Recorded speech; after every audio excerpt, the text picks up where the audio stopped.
Hey everyone, this is Kiki from Metal4 and I'm sitting here with Dino from Fear Factory. How are you doing today? Hi, I'm doing great. I'm happy to be here. We've been in Europe now for the past 10 or 11 days. We've been doing a lot of festivals and doing a lot of club shows, and we're here in support of our record, new record coming out August 7th called Genexus. That's was my next question. It's coming up, and before that, it's been 3 years since the last record. So, what can we expect? Very new things, a lot of new things, or how has your style evolved since then? Well, I think, Fear Factory has a very unique style. I mean, we've definitely evolved over the years, from our first record to our second record.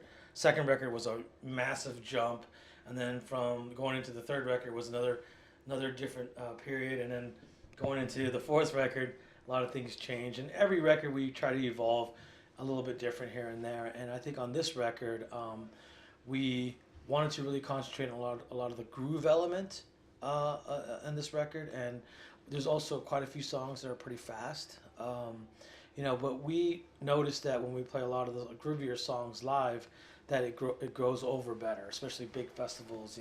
Big heavy groovy songs like Edge Crusher and Lynchpin, and obviously a new song called Soul Hacker. Can you tell us also a little bit about the album title?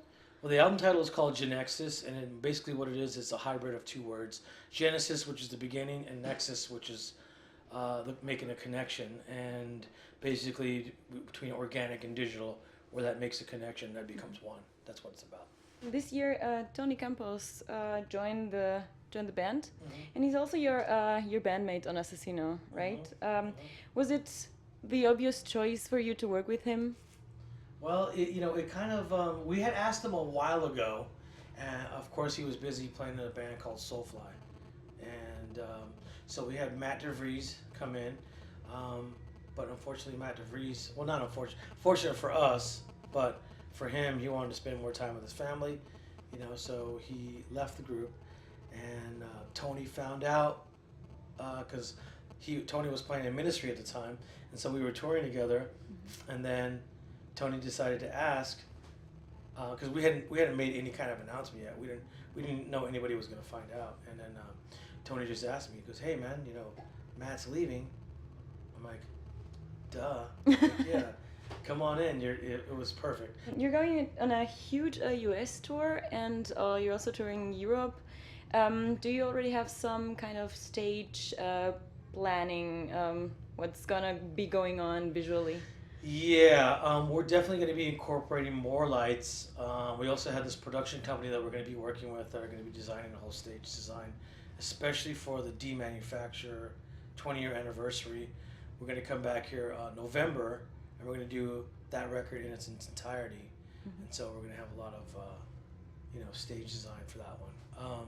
The big U.S. tour, we're doing a tour with Cold Chamber, and we're also doing our own headlining tour in the U.S. for 3 months, and it's a long tour, but it's going to be fun. I can't wait to get back to the U.S. and play.